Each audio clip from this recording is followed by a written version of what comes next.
بسم اللہ الرحمن الرحیم۔ السلام علیکم 7 کلاس، آپ لوگ کیسی امید ہے کہ سب بچے خیریت سے ہوں گے۔ میں بھی خیریت سے ہوں۔ اور پچھلی نشست میں ہم نے پھر ان شاہین بچوں کو بالوں پر دی، اس کی پڑھائی کی تھی۔ آج اس کے مشقی سوالات کر لیتے ہیں۔ اب مشق ہے، مشق میں سب سے پہلے جو سوال ہے، سوالات کے مختصر جواب ہم نے دینے ہیں۔ شاہین پہلا ہے کہ شاہین کو اقبال نے اپنی شاعری میں مزید کن ناموں سے یاد ظاہر کیا ہے یا ان کے سوالات کے جوابات ہم یہاں سے دیں گے کہ شاہین کو اقبال رحمۃ اللہ علیہ نے اپنی شاعری میں بعض شباز اور عقاب کے معنوں سے یاد کیا ہے۔ اور پھر اگلا سوال ہے کہ کوئی قوم کب زندہ قوم کہلانے کی مستحق ہوتی ہے؟ جواب ہے کہ کوئی قوم تب ہی زندہ قوم کہلانے کی مستحق ہو سکتی ہے جب تک وہ خوددار اور عزت مند ہو اور دوسرے سہارے تلاش کرنے اور ان کے انتظار میں نہ رہیں، بلکہ اپنے زوری بازو سے اپنی صلاحیتوں کا لوہا منوائے اور دنیا میں قوم و ملت کا نام روشن سربلند کریں۔ اس میں یہ کہا گیا ہے کہ ہمیں دوسروں کے سہاروں پر نہیں رہنا چاہیے، بلکہ اپنے خون پسینے کی کمائی کرنی چاہیے اور وہی اپنے بچوں کو روزی دینی چاہیے۔ اچھا، پھر آگے ہے، اگلا سوال ہے کہ دوسروں کی امداد کے طالب ہو کر ہم کیا کچھ داؤ پر لگا دیتے ہیں؟ جواب ہے کہ جب ہم دوسروں کی امداد کے طالب ہوتے ہیں تو ہم اپنی عزت اور غیرت داؤ پر لگا دیتے ہیں۔ پھر سوال ہے کہ اسباب پر تکیہ کرنا کس کی شایانہ شان نہیں؟ جواب ہے کہ اسباب پر تکیہ کرنا فقر اور روشنی کے شایانہ شان نہیں سمجھا۔ پھر بچوں اگلا سوال ہے کہ کون سا عمل ہمیں کامیابی اور فلاح سے ہمکنار کر سکتا ہے؟ جواب ہے کہ اللہ تعالیٰ کی رضا میں راضی ہونا اور اس کی ذات پر کامل توکل کرنا اور اس کے بتائے ہوئے رویوں پر زندگی بسر کرنا ہی ہمیں کامیابی اور فلاح کے سے ہمکنار کر سکتا ہے۔ یعنی ہمیں اللہ تعالیٰ نے قرآن مجید میں جو تعلیم دی ہے اس پر اگر ہم عمل پیرا ہوں گے تو ہی ہم آخرت اور دنیا میں کامیاب ہو سکتے ہیں۔ پھر اگلا سوال ہے، تفصیلی جواب ہم نے دینا ہے۔ تفصیلی جواب میں ہے کہ شاہین کی کون سی صفات کا تعین خاص دین اسلام سے ہے، اس صفت کی وضاحت کریں۔ اس کا جواب ہے کہ شاہین کی دوسری صفت کا تعلق خاص دین اسلام سے اس لیے ہے کیونکہ شاہین اپنے رہنے کے لیے کوئی گھر گھونسلہ آشیانہ نہیں بناتا۔ شاہین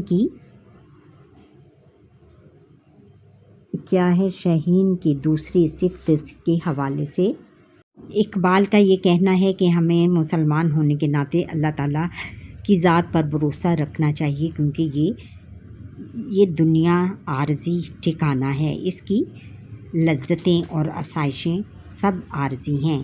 کہ ہمیں یہ سمجھنا چاہیے کہ یہ جو دنیا ہے اس میں یہ عارضی ٹھکانہ ہے ہمارا، اور جو ابدی زندگی ہے وہ آخرت کی زندگی ہے، اور یہ اسی ٹھکانے کو ہمیں یہ ابدی ٹھکانہ نہیں بنانا چاہیے، بلکہ ہمیں یہاں پر رہ کر اللہ تعالیٰ کے بتائے ہوئے اصولوں اور قرآن مجید کی روشنی میں ہمیں اپنی زندگی گزارنی چاہیے، تب ہی ہم آخرت یعنی ابدی زندگی میں کامیاب ہو سکتے ہیں۔ پھر اگلا سوال ہے کہ شاہین کی چوتھی اور پانچویں صفات کیا ہیں؟ ان کی وضاحت اشعار کریں، یعنی اشعار کے ساتھ کریں۔ اچھا، سوال اشعار یہ ہے کہ پرواز ہے دونوں کی اسی ایک فضا میں، گرگس کا جہاں اور یہ شاہین کا جہاں، اور گرگس کا جہاں اور شاہین کا جہاں، اور یعنی دونوں پرندوں کا جہان اور ہے۔ چوتھی صفت اس شعر میں شاہین کی چوتھی صفت خلوت پسندی کا ذکر کیا گیا ہے۔ خلوت پسندی یعنی تنہائی پسندی کا ذکر کیا گیا۔ شاہین دوسرے پرندوں سے دور رہتا ہے کیونکہ وہ ان کی طرح مشقت سے خوف زدہ، کمزور اور کم پرواز کرنے والا نہیں بننا چاہتا۔ اقبال شاہین کی دوسری صفت کا حوالہ دیتے ہوئے کہتے ہیں کہ ہمارے نوجوانوں کو برے دوستوں سے دور رہنا چاہیے، کیونکہ غلط صحبت سے صحبت جو ہے وہ انسان کو نکما کر دیتی ہے، یعنی بالکل سست کاہل کر دیتی ہے، جبکہ خلوت پسندی اختیار کر کے ہم اپنی صلاحیتوں کو بہتر انداز میں استعمال کر سکتے ہیں۔ یعنی خلوت پسندی بہت ضروری ہے بچوں۔ جب ہم تنہائی میں بیٹھتے ہیں تو پھر ہم اپنے آپ پر سوچتے ہیں کہ ہم نے آج کیا غلطی کی اور کیا ہمیں کس طرح اچھا بننا چاہیے اور ہم میں کیا کیا خوبیاں پیدا ہو سکتی ہیں اور کس طرح ہو سکتی ہیں، تبھی ہم اچھے انسان بن سکتے ہیں۔ اچھا، پھر اگلا شعر ہے کہ عقابی روح بیدار ہوتی ہے جوانوں میں، نظر آتی ہے ان کو اپنی منزل آسمانوں میں۔ عقابی روح جو ہے وہ عقابی روح جب بیدار ہوتی ہے جوانوں میں جب عقاب جیسی اوپر اٹھنے والی یعنی نڈھر جب ان میں اور بہادری کی جب روح ان کے اندر آتی ہے تو وہ بالکل اوپر آ جاتی ہے، تو پھر نظر آتی ہے ان کو اپنی منزل آسمانوں میں۔ پھر ان کو اپنی جو منزل ہے، اپنی جو نصب العین ہے، اپنا جو ٹارگٹ ہے، وہ ان کو اپنے آسمانوں میں نظر آتا ہے، بہت بلند نظر آتا ہے، اور وہ بلندیوں کو چھو جاتے ہیں، اپنے مقصد کو حاصل کرنے کے لیے بہت زیادہ محنت اور مشقت کرتے ہیں۔ پانچویں صفت، اس شعر میں شاہین کی پانچویں صفت تیز نگاہی کا ذکر ہے، یعنی وہ بہت دور تک دیکھ لیتا ہے اپنے شکار کو۔ اقبال کے مطابق ہمارے نوجوانوں کو بھی شاہین کی اسی صفت کو اپنانا چاہیے، جس طرح شاہین شاہین کئی میل کی بلندی سے اپنے شکار کو ایسے مقامات سے دیکھ لیتا ہے جہاں تک دوسرے پرندوں کی رسائی ناممکن ہوتی ہے، یعنی جہاں تک دوسرے پرندے نہیں دیکھ سکتے، یعنی نہیں پہنچ سکتے۔ اس طرح ہمارے نوجوانوں کو بھی اپنے منزل کا تعین اس حد تک پہنچنے کی ہر ممکن کوشش کرنی چاہیے۔ آپ چاہتے تھے کہ ہمارا نوجوان ذلت کی زندگی ترک کر دے، اپنی صلاحیتوں کو نہ صرف پہچانے بلکہ ان میں اضافہ بھی کرے، تو وہ آسمانوں میں چھپی منزلوں کو بھی پا سکتا ہے۔ یعنی وہ اپنا ذلت کی زندگی بالکل بسر نہ کرے، یعنی سستی کاہلی اس میں بالکل نہ ہو، بلکہ کوشش اور ہمت، طاقت اور بہادری کا جذبہ ان میں ہر دم رہے، کہ تبھی وہ آسمانوں کی بلندیوں کو چھو سکتے ہیں، یعنی ترقی کر سکتے ہیں اور اپنے مقصد کو پا سکتے ہیں۔ یہ بچوں اضافی سوالات ہیں جو بک میں دیے ہوتے ہیں۔ سوال ہے کہ اقبال کی محبوب علامت کون سی ہے؟ جواب ہے کہ شاہین کی علامت اقبال کی محبوب علامت ہے، جس کو وہ اپنی شاعری میں بعض شباز اور کبھی عقاب کے معنوں میں ظاہر کرتے ہیں۔ پھر ہے کہ شاہین میں اسلامی فکر کی کون سی خصوصیات ہیں؟ جواب ہے کہ شاہین میں اسلامی فکر کی درج ذیل خصوصیات ہیں۔ نمبر 1 ہے کہ وہ خوددار اور غیرت مند رہے، کہ وہ خوددار اور غیرت مند ہوتا ہے اور کسی اور کے ہاتھ کا مارا ہوا شکار نہیں کھاتا۔ پھر یہ نمبر 2 ہے کہ بے تعلق ہے، کہ آشیانہ نہیں بناتا۔ پھر اس میں کیا ہے کہ بلند پرواز ہے، بہت بلندی پر پرواز کرتا ہے، بہت اونچا اڑتا ہے۔ پھر خلوت پسند ہے، تنہائی پسند ہے، اور پھر تیز نگاہ ہے، اس کی بہت تیز نظر ہے اس کی، کہ دور تک بھی اپنے شکار کو دیکھ سکتا ہے، میلوں دور۔ اگلا سوال ہے کہ شاہین کسی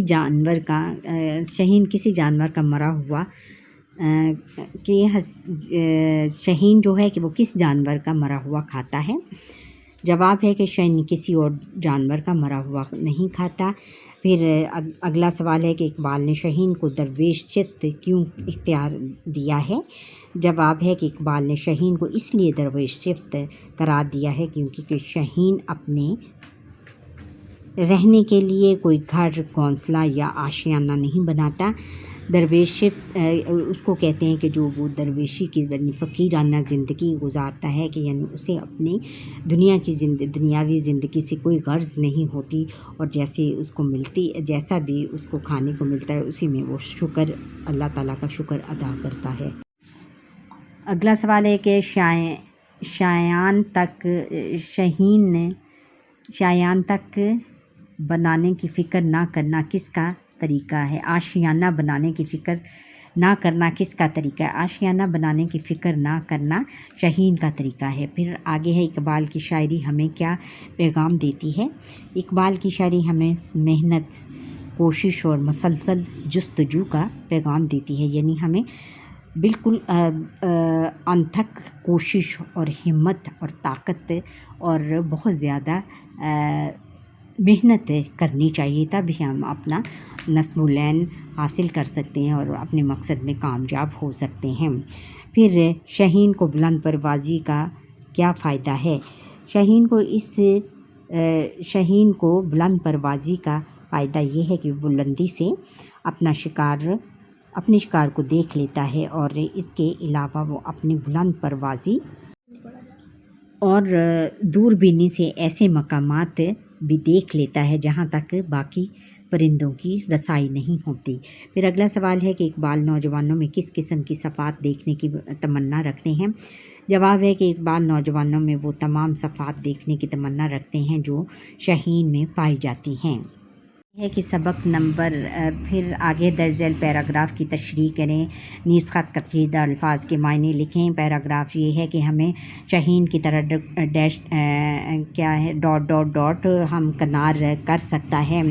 پھر آگے خط کشیدہ الفاظ کے معنی ہیں، الفاظ اور معنی، قناعت پسندی، شکر گزاری، پھر مراتب، عہدے یا رتبے کو بھی کہتے ہیں۔ پھر آگے ہے کہ بے نیاز، بے پرواہ، بے غرض، مالی اسباب ختم ہو جانے والا مال، پھر لا تعلق، غیر تعلق، بے تعلق اور مرکوز ایک نقطے پر جمع کیا گیا، کامل، مکمل، توکل، بھروسہ، یقین، علاج، پھر فلاح، بھلائی۔ آگے اس کی تشریح ہے سبق۔ پھر ان شہین بچوں کو بالوں پر دے میں مصنف اقبال رحمۃ اللہ علیہ کی خواہش کو ظاہر کرتے ہوئے کہتا ہے کہ اقبال ہمیشہ سے اپنے نوجوانوں میں خصوصیات دیکھنے کی خواہش مند ہیں کہ ہمارے نوجوان خود مختار، تیز نگاہ اور سربلند اور خلوت پسند ہوں، اور وہ ان صلاحیتوں کے بل بوتے پر اپنا اپنی لوہا منوائیں۔ اس پیراگراف میں مصنف نے ہمیں بتایا ہے کہ ہم شہین کی طرح شکر گزاری اختیار کریں اور ہمارے پاس جتنا ہے اتنے میں راضی ہوں، اور یعنی خوش رہیں، اور دنیاوی مال و دولت، مقام، عہدے اور بادشاہت کے پیچھے نہ بھاگیں، کیونکہ یہ سارے ختم ہو جانے والے اسباب و اختیارات ہیں، اور ہمیں ان سے لا تعلق ہو کر اس مقصد پر غور کرنا چاہیے جس کے لیے ہمیں اس دنیا میں بھیجا گیا ہے، اور وہ مقصد اللہ تعالیٰ کی رضا کے علاوہ کچھ نہیں ہے۔ اللہ تعالیٰ کی رضا میں راضی ہونا اور رہنا، اس کی ذات پر مکمل بھروسہ رکھنا اور اس کے بتائے ہوئے طریقے پر عمل کرنا زندگی بسر کرنا کامیابی اور بلائی سے ملوا سکتا ہے، یعنی ہم اسی میں کامیاب ہو سکتے ہیں۔ اگر ہم شہین کی صفات کو اپنائیں گے بچوں، تو پھر ہی ہم دنیا اور آخرت میں کامیاب ہو سکیں گے۔ سبق کے متن کے مطابق جواب پر ٹک مارک کا نشان لگائیں۔ الف کے سبق میں شہین کی صفات گنوائی گئی ہیں۔ کتنی؟ 2 3 4 5 5 صفات گنوائی ہیں۔ اسلامی فخر کی تمام خوبیاں پائی جاتی ہیں کبوتر میں، چکور میں، شہین میں، گرگس میں، شاہین میں پائی جاتی ہیں بچوں۔ اور پھر اقبال نے شہین کی علامت بالخصوص استعمال کی ہے، نوجوانوں کے لیے، بوڑھوں کے لیے، غیروں کے لیے، سب کے لیے، نوجوانوں کے لیے استعمال کی ہے۔ اور پھر بلند پروازی آئینہ دار ہے، زوال کی معاشی تنگی کی، رزق میں کمی کی، ترقی کی ہے۔ اور پھر شہین پسند کرتا ہے خلوت، شور و گل، مجلس، خلوت پسند کرتا ہے۔ اور پھر آگے ہے درج ذیل سوالات کے مفصل جواب دیں، یہ ہم دے چکے ہیں۔ اور پھر آگے ہے کہ غلط فکرے پر کراس اور درست فکروں پر ٹک مارک کا نشان لگائیں۔ وقت کے ساتھ قدم سے قدم ملا کر نہیں چلنا چاہیے، غلط۔ اور شاہین کے لیے کوئی گھر، گھونسلہ یا آشیانہ نہیں بناتا، صحیح۔ شاہین کی تیز نگاہی نہیں ہے، غلط۔ شاہین کی ایک صفت فقر اور درویشی بھی ہے، صحیح۔ اقبال کو نوجوانوں میں شاہین کی صفات نہیں دیکھنا چاہتے، غلط۔ اچھا بچوں، یہاں پر ہی ہمارے آج کے لیسن کا وقت ختم ہوا۔ آپ مجھے سبسکرائب کریں، بیل آئیکن پر کلک کریں اور کمنٹ کرنا نہ بھولیے گا میرا پورا لیسن دیکھنے کے بعد۔ جو بچے میرا یہ لیسن فرسٹ ٹائم دیکھ رہے ہیں مجھے سبسکرائب کریں۔ اللہ حافظ۔